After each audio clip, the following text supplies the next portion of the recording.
Were there Vikings of color? We'll tell you on this next episode.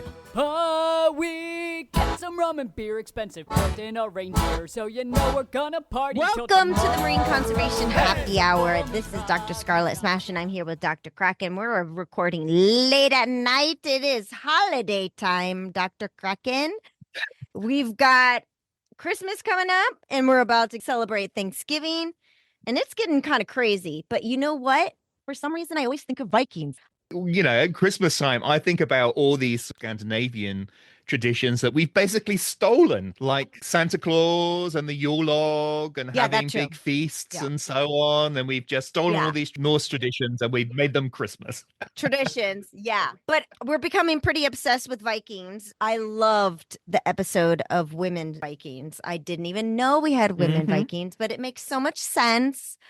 I think women have always been the rulers of the world, but we've been just hidden and suppressed. Anyways, moving on. Let's not talk about oppression right now.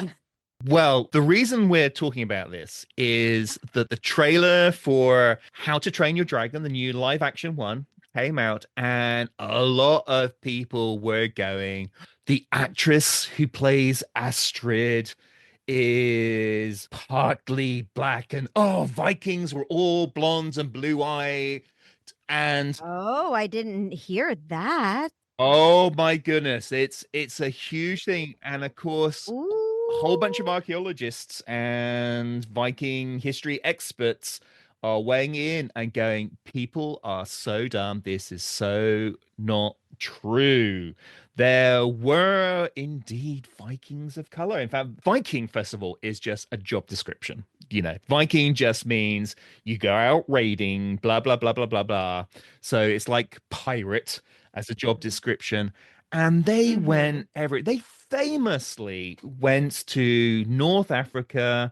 I mean, they went to the New World. They met Native Americans and so forth. Ooh, what about India? I don't know if they went to India. They certainly had Indian trade goods. So famously, there's a place in the UK where they had all these beads where the material came from India. So either they went there or they traded and they got these beads from meeting people. But, you know, they went to Constantinople, they went to Morocco, they established a base in Tunisia. Of course, they were collecting people from all these places and then taking them back to Scandinavia, taking them to Sweden, to Denmark, and to Norway, and to other places they settled, like Iceland and Ireland and the UK.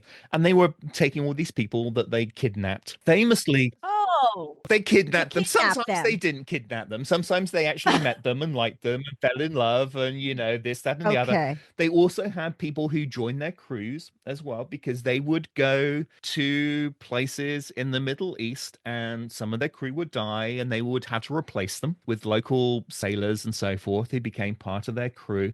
So they would pick up people from all around the world. And famously, Bjorn Ironsides, who is supposed to be the son of Ragnar Lothbrok. So if you've seen the TV show The Vikings, they refer to him. And he famously went to Morocco and took a whole bunch of people from there, including going to their slave markets.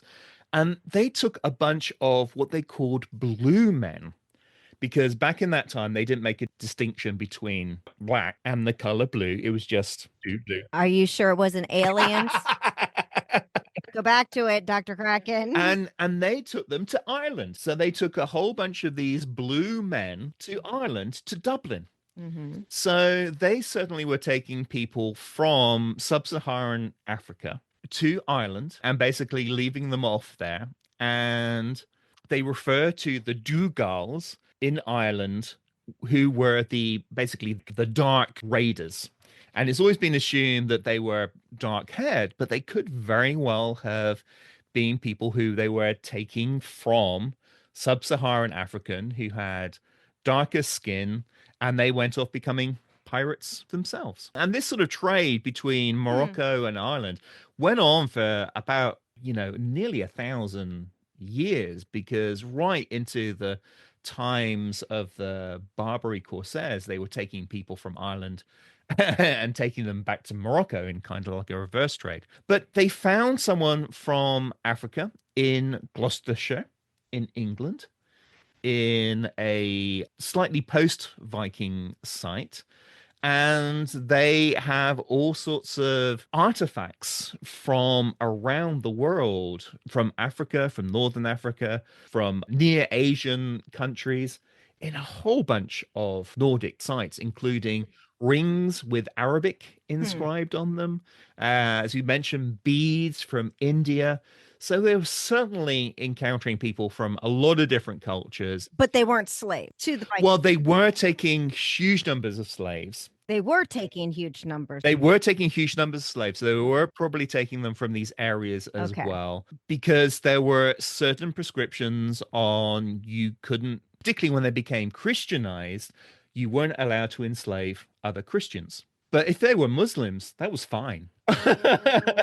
Whoa, no way. Or, you know, if they were Africans and pagans, that was fine. You could enslave those. So when the North, when the Norse became Christians, and in fact, you know, when the British became Christians as well, they would go and basically kidnap other people from other areas. If they weren't Christian, that was fine. You could kidnap them. So they went and did all this taking of people from Africa and taking them back as slaves until they banned slavery in these various different countries, one after the other. But it carried on for a long time. Wait, when did they do that? When did the Vikings do that?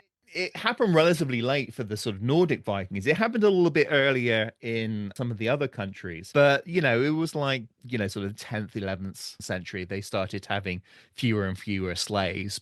But they would still take people from Africa and enslave them. So there were mixed baby Vikings. Oh, absolutely. And you know that these Vikings are going to take the hottest. You know, the hottest women and the strongest young men from these areas. Oh, Kraken, you're so naughty. So of course they're going to be mixed race babies. So the idea that there were not Vikings of color is actually quite ridiculous. Anyone who knows Viking history. And yet on How to Train Your Dragon, they're not protesting the gigantic horns on their helmets, which are so historically inaccurate. A Viking would never wear one of those because they would get caught in the rigging. Someone who was attacking you would grab you by one of these horns and hold you down. It'd be really, really dangerous. But they're complaining about a actress who is 1/4 black, and they're complaining about that, and they're not complaining about all the other historical inaccuracies in How to Train Your Dragon, which drives me crazy. The whole idea about blonde-haired, blue-eyed Vikings, that really comes from when Germany was trying to become very nationalized. Germany used to be like broken up into lots of different nations, and during the time of Hitler they were trying to sort of come together as one nation, and they just became uber nationalistic, racist, and that's where all the sort of blonde-haired, blue-eyed Viking type things. I mean, Germany isn't really terribly Nordic Viking anyway, but they basically stole this Nordic culture and they used that. And what year was that? What year was that? Oh, it was particularly strong in the 1920s. So it was like particularly the 1920s, 1930s, and in the 1920s, the whole eugenics movement started, where, you know, sort of genetic purity and all this. And that's where the blonde-haired, blue-eyed Viking thing got all twisted and warped and associated with racism. So basically, people who are going, Vikings were blonde-haired, blue-eyed, A, don't know history, B, probably racist. Very interesting. Okay, well, you just blew my mind. I had no idea about that. And I was clueless. Absolutely clueless. So thanks for educating me, Dr. Kraken.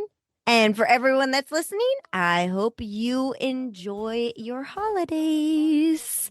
And don't get into accidents, okay? Thank you so much for being part of the Marine Conservation Happy Hour crew.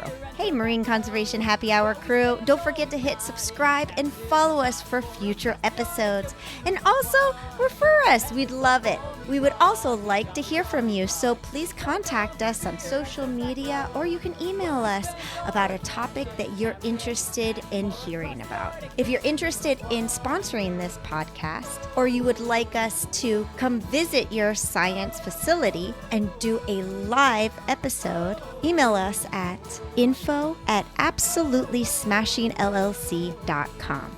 This podcast was edited and produced by Absolutely Smashing. The music is produced by Jolly Shore Leave. Thank you again for listening, and we couldn't do this without you. Thank you so much for being part of the Marine Conservation Happy Hour crew.